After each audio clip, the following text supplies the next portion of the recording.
What about your own political ambitions? Some people are suggesting now that Arvind Kejriwal has political ambitions. Arvind Kejriwal is from Hisar. What is happening in Hisar is an indirect manifestation of Arvind Kejriwal's own political ambitions, which are coming to the surface now. Arnab, I have made it very clear, and I am again making it very clear on your channel, on your program today. I will never fight elections in my life, and I don't want to hold any post in my life. Arvind Kejriwal ईश्वर की शपथ लेता हूँ। ईश्वर की शपथ लेता हूँ। तो ये क्लियर है कि अरविंद केजरीवाल ना बीजेपी के किसी चीफ मिनिस्टर को सपोर्ट करेंगे, ना कांग्रेस को करेंगे। 100% क्लियर। तो क्या 2005 का बिहार रिपीट होगा, जिसमें फिर से चुनाव के लिए जाना पड़ेगा? बिल्कुल, तो हो सकता है आप बीजेपी कांग्रेस वाले खुल के मिलके बना ले, पीठ पीछे तो साथ नहीं वो दोनों खुल के सरकार खेलेंगे, हम कोई गठबंधन की सरकार बनाने के लिए हम सीधे भ्रष्टाचार को खत्म करने के लिए जा रहे हैं, और बीजेपी और कांग्रेस के साथ गठबंधन करके आप भ्रष्टाचार दूर नहीं कर सकते। और अगर आप सरकार बनाने की स्थिति में नहीं हुए तो ऑपोजिशन में बैठेंगे? बिल्कुल बैठेंगे, सरकार में नहीं शामिल होंगे? नहीं, बिल्कुल नहीं होंगे। ये क्लियर है? ये क्लियर है, ये क्लियर है। अगर हो जाए ना तो ये टीवी वाला प्रोग्राम।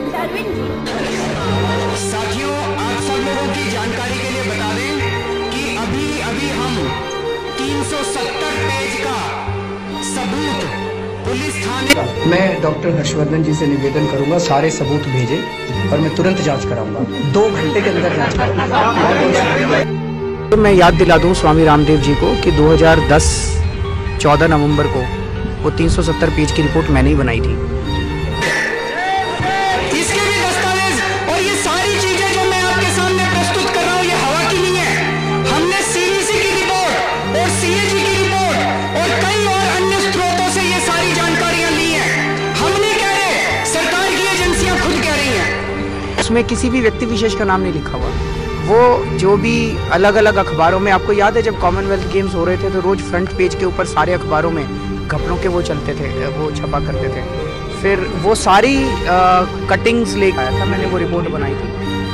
उसमें चीटिंग हुई, फ्रॉड हुआ, साजिश हुई, फोर्जरी हुई, भ्रष्टाचार हुआ।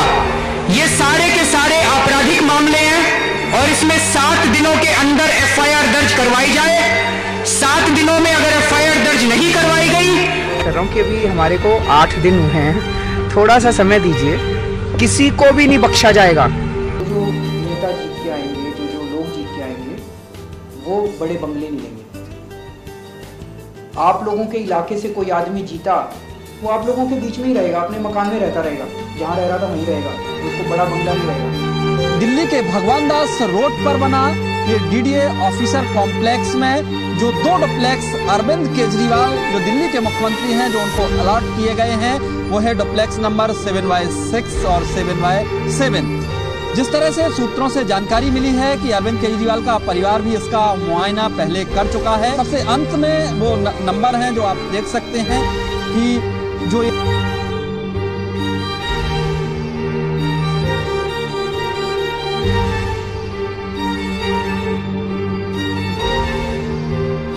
yes, it could be a little lower as... Who will benefit? Who will benefit?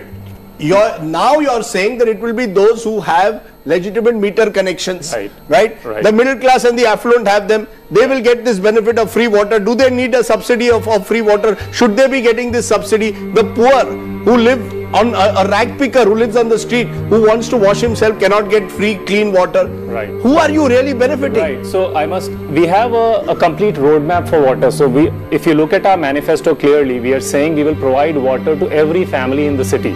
And that manifesto is for 5 years. So we have some short-term measures and a long-term roadmap. Because today's measures do not benefit 20% of Delhiites, 700,000 families who do not have these metered connections. That's right. So today we've launched the short-term measures, things that took just an executive decision. But you will see over the next month or so, as we understand and we lay out the entire roadmap, clearly the goal is to provide water to each family in Delhi. So that is clearly a goal that we will live up to. But you accept therefore that this was a quick executive decision that you had to take to somehow give the impression that you have lived up to your poll promise. Well, this was done because this was a poll promise.